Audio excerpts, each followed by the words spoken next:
Zafar Ansari pushed for a place in the England squad for the tour to the UAE on the opening day of the LV County Championship match between Surrey and Derbyshire at the Kia Oval.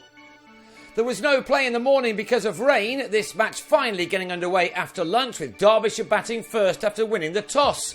Initially, all eyes were on Billy Godalming, who came into this game on the back of 3 successive centuries, and he again looked in very good touch, especially when facing up to Sam Curran. His brother Tom should have brought an end to Godalming's innings before it had done too much damage, but the left-hander was spilled in the slips by Stephen Davis. It was not to be Curran Sr.'s day, as he had Ben Slater drop too, this time by Gary Wilson behind the stumps. Slater tried to make the most of that slice of fortune, he and Godalming able to get their side off to a good start after all. Godalming is in the form of his life right now. He hit a ton in the loss to Leicestershire and then added another 200s in his last game against Kent. He was fluent and confident here, hitting 8 fours as he neared another half-century in an opening stand of 79. So it came as something of a surprise when the former Middlesex and Essex man played over a ball from Ansari in the spinner's 4th over to go for 45. That brought in Chesney Hughes, and he was soon putting bat to ball to very good effect.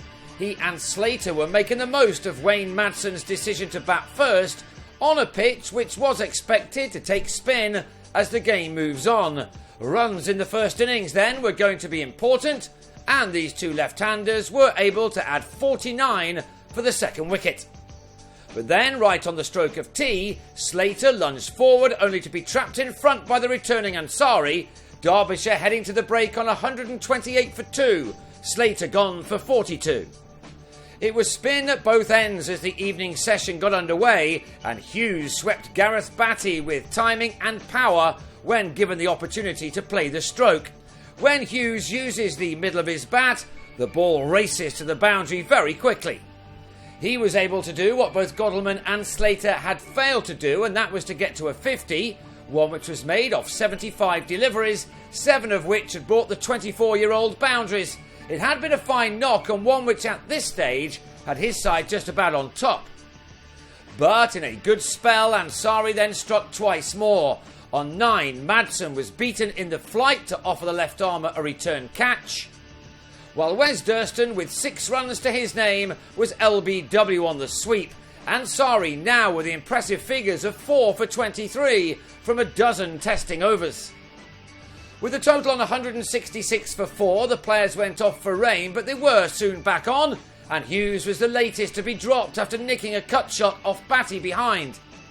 It may not have been Surrey's best day ever in the field, but they had still reduced Derbyshire to 206 for 5 when Harvey Hussain was LBW to Tom Curran, who at last had something to smile about under the lights.